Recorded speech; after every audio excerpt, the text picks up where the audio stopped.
Hello everyone, जय जगन्नाथ। तो आइए आज की करंट अफेयर को डिस्कस करते हैं, यानी 2 जनवरी 2026 की जो भी इम्पोर्टेंट करंट अफेयर है वो सारे के सारे कवर अप करने वाले हैं। आइए देखते हैं बिना टाइम वेस्ट करें क्या क्या क्वेश्चन रहे। आज काफ़ी सारे इंपॉर्टेंट क्वेश्चन रहे। फर्स्ट क्वेश्चन आपके सामने रहे, इंडियन नेवी, इंडियन जो नेवल शिप रहे INS कंडन जो कि sailed for which country recently. Sailed मतलब ये क्यों न्यूज में भी रहे, ये ओमान के लिए रवाना हुए, यानी ऑप्शन बी इज तो right answer, Oman. Clear. And important क्यों, इसीलिए इम्पोर्टेंट है क्योंकि ये जो INS कौंडिन्य है ना, ये सिला हुआ जहाज है, यानी जो रस्सी यानी जो नारियल की जो छिलके रहे इससे जो कि सिला हुआ जो कि जहाज है, इसीलिए इम्पोर्टेंट है। तो ध्यान में रखिएगा, फास्ट जो कि सिला हुआ जहाज एंड ओमान के लिए रवाना हुए, ध्यान में रखिएगा। एंड ये एक नॉन वार वेसल है, नॉन वार मतलब ये वार वेसल नहीं, नॉन वार वेसल शिप है। क्लियर। तो ध्यान में रखिएगा, देखते हैं डिटेल में क्या बातें रहे। The Indian naval ship INS Kaundinya sailed for जो कि पोरबंदर इंडियन जो कि to Muscat and Oman to a historic जो कि voyage to receive the ancient जो कि मेरे टाइम ट्रेड एंड रूट, जो कि अनशियन जो ट्रेड रूट जो चल रहा था ओमान के साथ, जो कि अनशियन टाइम में चलते आ रहा था, बट अभी के टाइम में ये बस रवाना हुए ओमान के लिए। And symbolise the Indian rich जो कि ship building and heritage using the traditional जो कि स्टिक रहे plant and technique. Clear. And की डिटेल क्या रहा है, जो कि मस्कट ओमान के लिए रवाना हुए and purpose to retrace the historic जो सी रूट रहे, इसे जो कि रिट्रेस करना इसका उद्देश्य है। नेक्स्ट देखते हैं, यही है INS कौंडिन्य। नेक्स्ट देखते हैं number 2, who has become the leading wicket taker in women T20 international cricket. किसने बने हैं, वो है दीप्ति शर्मा, लीडिंग जो कि विकेट टेकर बने। ध्यान में रखिएगा, ये है कौन सी प्लेस में, तिरुवनंतपुरम में हो रहा था, कल भी हमने डिस्कस करी थी, ये हो रहा था तिरुवनंतपुरम में, ध्यान में रखिएगा। एंड एग्नेस्ट जो कि श्रीलंका के एग्नेस्ट में ये उपलब्धि हासिल करी है, किसने, दीप्ति शर्मा। देखते हैं इनके बारे में। दीप्ति शर्मा बिकम्स लीडिंग जो कि विकेट टेकर इन इंडिया जो कि T20 इंडिया ऑलराउंडर जो कि दीप्ति शर्मा रहे and because of the become the leading जो कि विकेट टेकर इन वोमेन्स T20 इंटरनेशनल जो कि T20 में, जो कि इन्होंने लीडिंग जो कि विकेट टेकर बने Tuesday and surfacing the Australian जो मेगान जो स्कॉट्स थे, इससे जो कि सरफेस करिए, ध्यान में रखिएगा। And against the Sri Lanka Thiruvananthapuram में हो रहा था। Next number 3, first side test of Pinaka long range guided rocket conducted in which state. कौन से स्टेट में ये कंडक्टेड करवाया गया, फास्ट जो कि रॉकेट कंडक्टेड करवाया गया, ये जो फास्ट लॉन्ग रेंज की पिनाकी लॉन्ग रेंज, ये टेस्टेड करवाया गया उड़ीसा की चांदीपुर में। ऑप्शन सी इज तो राइट आंसर, उड़ीसा की चांदीपुर में बाय DRDO के द्वारा ये टेस्टेड करवाया गया है। सो ये जो कि उड़ीसा में टेस्टेड करवाया गया, यानी उड़ीसा की चांदीपुर में, ध्यान में रखिएगा। एंड बात करें फास्ट जो कि इंटीग्रेटेड टेस्ट से करवाया गया है चांदीपुर से, यानी ये किसके द्वारा ये टेस्टेड करवाया गया, DRDO के द्वारा, यानी DRDO यानी डिफेंस रिसर्च डेवलपमेंट ऑर्गेनाइजेशन, जिसका हेडक्वार्टर न्यू दिल्ली में रहे। कल भी हमने डिस्कस करी थी, है ना। DRDO स्थापना डे कौन सी रहे, 1 जनवरी, है ना, 1 जनवरी 1958, जो नासा की भी स्थापना इसी ईयर में रहे, ध्यान में रहे, इसी डेट में नहीं, इसी ईयर में रहे। तो ये 120 किलोमीटर सक्सेसफुली, ये तो टेस्टेड तो करवाया गया ठीक है, बट सक्सेसफुली 120 किलोमीटर तक हिट करी है, तो ध्यान में रखिएगा, इंपॉर्टेंट है।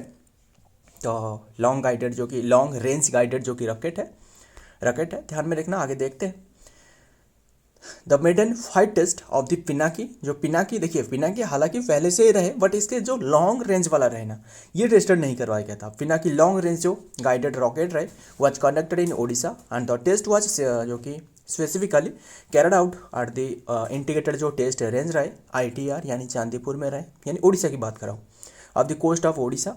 The rocket was tested for its maximum range 120 kilometre में ये टेस्टेड करवाया गया and impacted the target with the high precision, ध्यान में रखिएगा। आगे देखते हैं नेक्स्ट क्वेश्चन क्या रहा है, number 4, who won the women's title at the FIDE world blitz chess championship 2025। किसने ब्लिट्ज चैंपियनशिप 2025 ओन करी है, ये ओन करी है बिबिसारा अस्यूवाइवा। Option C is the right answer, Bimbisara अस्यूवाइवा।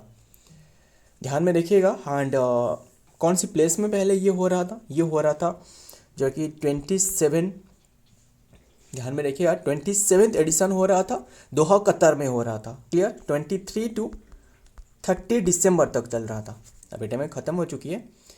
सो ध्यान में रखिएगा, इसमें जो वुमेन कैटेगरी में जो टाइटल ओन करी है ब्लीच चेस। देखिए ब्लीच चेस कल जो हमने डिस्कस करी थी ना, वो क्या था? कल जो हमने डिस्कस करी वो था रैपिड चैंपियनशिप, यानी FIDE world rapid championship. Clear? वो था फिडे जो वर्ल्ड रैपिड चैंपियनशिप था, एंड ये ब्लीच चैंपियनशिप है। क्लियर? इसमें जो कि विविसारा अस्यूवाइवा ने जो कि ओन करी है वुमेन की कैटेगरी में। क्लियर? एंड फिर बात करें जो मेन की कैटेगरी में ओन करी है ना, मेन की कैटेगरी में जो कि मैग्नस कार्लसन, कल भी हमने डिस्कस करी थी, मैग्नस कार्लसन जो ओन करी है ना, वो फिडे वर्ल्ड रैपिड चैंपियनशिप में ओन करी है मैग्नस कार्लसन। एंड इसी में भी जो कि जो फिडे ब्लिट्ज चेस चैंपियनशिप है, इसमें भी जो कि मैग्नस कार्लसन ने ओन करी है। दोनों कैटेगरी में ध्यान में रखना, मैग्नस कार्लसन रहे तो ध्यान में रखिएगा। एंड इंडिया की जो अर्जुन एरिगेसी रहे, पता ही होगा, जो 2700 एलो रेटिंग जो पार करने वाला, जो आंकड़ा पार करने वाला जो रहे अर्जुन एरिगेसी, इन्होंने जो कि ब्रोंज मेडल इसमें अचीव करी है। किस में? जो कि इन्होंने वो ओन करी है जो कि जो ब्लिट्ज चेस चैंपियनशिप में। क्लियर? फिर बात करें चेस के बारे में, चेस की जो रेगुलेट करने वाला बॉडी वो तो फिडे रहे, है ना। फिडे की भी थोड़ा सा डिस्कस कर लेते हैं फिडे के बारे में। फिडे की स्थापना 20 जुलाई 1924 में रहे। फिडे की स्थापना हेडक्वार्टर लुसाने स्विट्जरलैंड में। एंड प्रेसिडेंट है आर्केडी डोरकोविच, है ना, प्रेसिडेंट है आर्केडी डोरकोविच। एंड वाइस प्रेसिडेंट तो विश्वनाथन आनंद, है ना, ये तो पता ही होगा।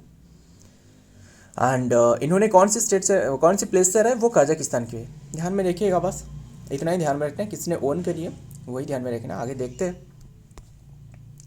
एंड 20 जुलाई की तो चेस डे रहे, ये तो पता ही होगा ना। And who receive the IFFCO युवा साहित्य सम्मान 2025? किसने इफ्को जो साहित्य सम्मान रहे 2025 ओन करी है? ये ओन करी है, किसने ओन करी है? Ankita Jain. Ankita Jain, option B is the right answer, Ankita Jain. देखते हैं इफ्को जो युवा साहित्य सम्मान रहे क्या है। रेन्यून जो कि राइटर मैत्रेयी पुष्पा जो कि conferred with the IFFCO Sahitya Samman 2025। And Ankita Jain receive the Yuva Sahitya Samman Maitreyi Pushpa जो कि major work and including the sinner. बस ध्यान में रखना ओन किसने करी है, वो है अंकिता जैन, इफ्को साहित्य सम्मान। क्लियर? नेक्स्ट देखते हैं number 6। India has overtake which country and becoming the world 4th जो कि लार्जेस्ट इकोनॉमी। इंडिया ओवरटेक करी है जो कि which country and become the world's 4th largest economy बने हैं। 4th लार्जेस्ट इकोनॉमी वो कौन बने हैं? इंडिया ओवरटेक करी है जापान को। ऑप्शन सी इज तो right answer, Japan. Clear? And ध्यान में रखिएगा। फिर बात करें, ध्यान में रखना, जापान को ओवरटेक करी है। एंड इंडिया की जो कि अभी के टाइम में टोटल जो अर्थ रहे ना, यानी टोटल जो जीडीपी रहे वो है 4.18 ट्रिलियन की है। क्लियर? ट्रिलियन डॉलर की जीडीपी है, यानी इंडियन रुपीज में बात करें तो वो है 350 लाख करोड़ की है। ध्यान में रखना इंडिया की जीडीपी। तो टॉप पर कौन रहे? टॉप पर और कौन हो सकता है? यूएसए रहे। सेकेंड पर चाइना रहे। तीसरी पर जर्मनी रहे। यस, ध्यान में रखना। आगे देखते हैं।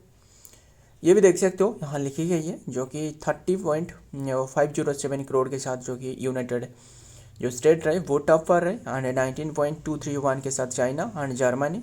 एंड देन इंडिया जो कि 4.187। एंड देख रहे हो ना, इंडिया एंड जो जर्मनी रहे इसके लगभग सेम ही रहे, लगभग सेम रहे। तो ध्यान में रखिएगा। एंड जो जापान रहे, मतलब जापान की, तो जापान से देख रहे हो ना, इंडिया की थोड़ा सा ज़्यादा रहे, बस ध्यान में रखना। तो अभी के टाइम में सरपास कर चुकी है इंडिया, आज सरपास जापान जो कि to becoming the world's 4th largest economy बन चुकी है with a size of 4.18 trillion. And it is poised to overtake Germany to becoming the 3rd largest by the ध्यान में रखिएगा, मतलब ये भी जर्मनी को पिछड़कर 2030 में जो कि थर्ड लार्जेस्ट बनने वाला है इंडिया। अच्छी बात है, बट और क्या ही बताऊँ, देखते हैं आगे, देखते हैं क्या रहा है नेक्स्ट क्वेश्चन। क्या सोच रहा हूँ आपको तो पता ही होगा, बस वो रहने देते हैं। इंडिया का तो जीडीपी बढ़ रहा है, बट इंडिया की जो बेरोजगारी रही और भी काफ़ी सारे, वो तो नहीं कम रहा है, वो भी बढ़ रहा है ना, इसके साथ वो भी बढ़ रहा है। नंबर 7 देखते हैं, which state launch the e health dialogue जो कि डिजिटल प्लेटफॉर्म रिसेंटली, किसने ई हेल्थ डायलॉग जो कि डिजिटल प्लेटफॉर्म रिसेंटली लॉन्च करी है? कौन सी स्टेट ये लॉन्च करी है? राजस्थान ने। Option C is the right answer, Rajasthan. Clear. तो उद्देश्य क्या है? हेल्थ सेक्टर को बढ़ावा देना, है ना, हेल्थ सेक्टर को इम्प्रूव करना। बस ध्यान में रखना, सीएम कौन है राजस्थान की? सीएम है Bhajanlal Sharma.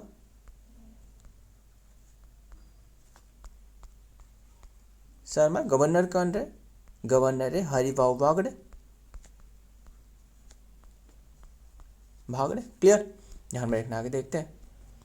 The state of Rajasthan recently launch करी है डिजिटल प्लेटफॉर्म कॉल्ड ई स्वास्थ्य जो कि संबद्ध। क्लियर, ये लॉन्च करी है ई हेल्थ डायलॉग इन्होंने लॉन्च करी। The platform was launch in the December 2025 by the state जो कि मेडिकल जो कि education department of enhance the government transparency. बस उद्देश्य क्या है? हेल्थ को बढ़ावा देना। कौन से स्टेट के द्वारा ये लॉन्च करवाया गया? राजस्थान, यही ध्यान में रखना। आगे देखते हैं। Number 8, who has become the world's wealthiest professional manager of Indian origin. Indian मुल्क की जो कि सबसे वेल्थिएस्ट, सबसे रिचेस्ट जो कि कौन सी मैनेजर रहे? ध्यान में रखना, ये रहे जयश्री उल्लाई। ऑप्शन बी इज तो राइट आंसर, जयश्री उल्ला ही नहीं, आई नहीं, उल्ला। तो इन्होंने बने हैं उल्लाल, आई नहीं, उल्लाल, एल है, उल्लाल ने बने। ध्यान में रखिएगा, टॉप पर रहे जयश्री उल्लाल। आंद बात करें जो सुंदर पिचाई, जो पता ही होगा सुंदर पिचाई किसकी रहे? सुंदर पिचाई गूगल की रहे, एंड जो सत्या नडेला इन्होंने तो माइक्रोसॉफ्ट की रहे, है ना, माइक्रोसॉफ्ट की। इनको भी पिछड़ चुकी है, ध्यान में रहे, इनसे भी टॉप पर इन्होंने रहे।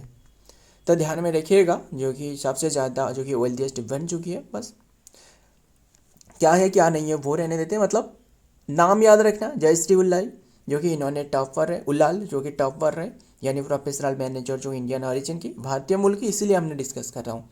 अगर नहीं होते तो वो तो हमने डिस्कस नहीं करते, पता ही होगा आपको।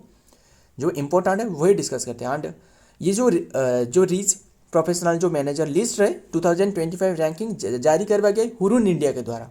ध्यान में रखना। आगे देखते हैं। With A net vote of estimate जो कि 5170 जो कि करोड़ के साथ 50,107 करोड़। एंड उल्लाल जो कि has been the leading the जो कि आरिस्टा नेटवर्क की जो कि इन्होंने मैनेजर है। बस ध्यान में रखना। आगे देखते हैं। Number 9, who has become the youngest Indian women to reach the South Pole. South Pole पे पहुंचने वाला यंगेस्ट वुमेन बने, वो है काम्या कार्तिकेयन। कान्या नहीं, काम्या कार्तिकेयन। क्लियर, इन्होंने बने हैं। ध्यान में देखिएगा, काम्या कार्तिकेयन पता ही होगा, जो कि मतलब 16 एज में इन्होंने जो कि 7 जो कि माउंट को फतेह करी थी, है ना। काफ़ी सारे बातें भी रहे, इनके रिकॉर्ड भी रहे। तो वही काम्या कार्तिकेयन, काफ़ी बार हमने इसके बारे में पढ़ी है, काफ़ी बार हमने डिस्कस करी है। तो इन्होंने कैसे रीच करी जो कि साउथ पोल पर? बाय स्कीपिंग जानते हो ना, जो स्लाइडिंग करते रहते हैं बर्फ़ पर, जो फिसलते रहते हैं ना, जो बर्फ़ पर फिसलते रहते हैं, वो जो रहे। तो ध्यान में रखिएगा। एंड काम्या कार्तिकेयन देखते हैं, जो कि 18 ईयर ओल्ड जो काम्या कार्तिकेयन हैज रिसीव जो कि script the history by the becoming the youngest Indian and the second जो कि यंगेस्ट जो कि वुमेन, सेकेंड जो कि यंगेस्ट वुमेन रहे in the world and to ski to the south pole, मतलब फिसल कर यहाँ पहुँचे। तो ध्यान में रखिएगा। देखते हैं आगे। Number 10, Which state has started the Green to Gold initiative promote to cannabis cultivation? cannabis cultivation जानते हो ना, cannabis मतलब गांजा नहीं है, गांजा नहीं, जो भांग रहे, भांग है ना, भांग रहे, भांग की खेती करने के लिए कौन सी स्टेट ने ये गोल्ड इनिशिएटिव जो कि शुरुआत करी है? वो है हिमाचल प्रदेश। देखिए, भांग मतलब ये उपयोग क्यों मतलब कहाँ करी जाती है? ये उपयोग करी जाती है जो कि मान लो जो क्या रहे, फार्मास्यूटिकल हो गया, मेडिसिन क्षेत्रों में, है ना, काफ़ी सारे इसके उपयोग रहे, है ना, जो नार्कोटिक्स एंड जो ड्रग्स एंड नार्कोटिक्स जो रहे वहाँ काफ़ी इसके इम्पोर्टेंस रहे। एंड कॉस्मेटिक बनाने में और भी काफ़ी सारे चीज़ें में जो कि उपयोग करी जाती है। एंड सो ध्यान में रखिएगा। एंड तो ये हिमाचल प्रदेश की जो सुखविंदर सिंह सुखू रहे ना, जो सीएम कौन रहे, सीएम तो सुखविंदर सिंह सुखू रहे, इन्होंने ये शुरुआत करी। क्लियर। गवर्नर कौन रहे, गवर्नर तो शिव प्रताप शुक्ला। कैपिटल क्या है, कैपिटल है शिमला। धर्मशाला फिर क्या है बताना। तो काफ़ी बातें रहे। एंड ध्यान में रखिएगा। हिमाचल प्रदेश की असेंबली सीट पूछे तो असेंबली सीट 68, लोकसभा सीट वो है 4, राज्यसभा सीट 3। ध्यान में रखिएगा। और भी काफ़ी बातें रहे। तो देख रहे हो ना, कैनाबिस, ये है प्लांट है कैनाबिस। एंड हिमाचल प्रदेश जो कि चीफ मिनिस्टर जो कि सुखविंदर सिंह सुक्खू जो कि लॉन्च करिए ग्रीन टू गोल्ड जो कि इनिशिएटिव। उद्देश्य क्या है देखिए, असल में इसके ये खेती के लिए तो लाइसेंस भी चाहिए, वो तो है। एंड जो कि रिसेंटली ये शुरुआत इसीलिए करी कि लोगों की जो इनकम की बढ़ावा मिले, है ना। और भी काफ़ी सारे जो कि मतलब इसकी जो औषधीय रहे ना, यानी इसकी जो मेडिसिनल प्रॉपर्टी रहे काफ़ी सारे रहे इसके, है ना। बट लोगों ने क्या कर रहे हैं, गलत इस्तेमाल कर रहे हैं, है ना। तो ध्यान में रखिएगा। एंड सो फ्रेंड, आज की ये सारे के सारे क्वेश्चन थे। एंड वीडियो पसंद आए तो वीडियो को लाइक करना, दोस्तों के साथ शेयर करिएगा। मिलता हूँ और एक वीडियो में और एक इम्पोर्टेंट एम्स के साथ। तब तक के लिए जय हिंद, जय जगन्नाथ।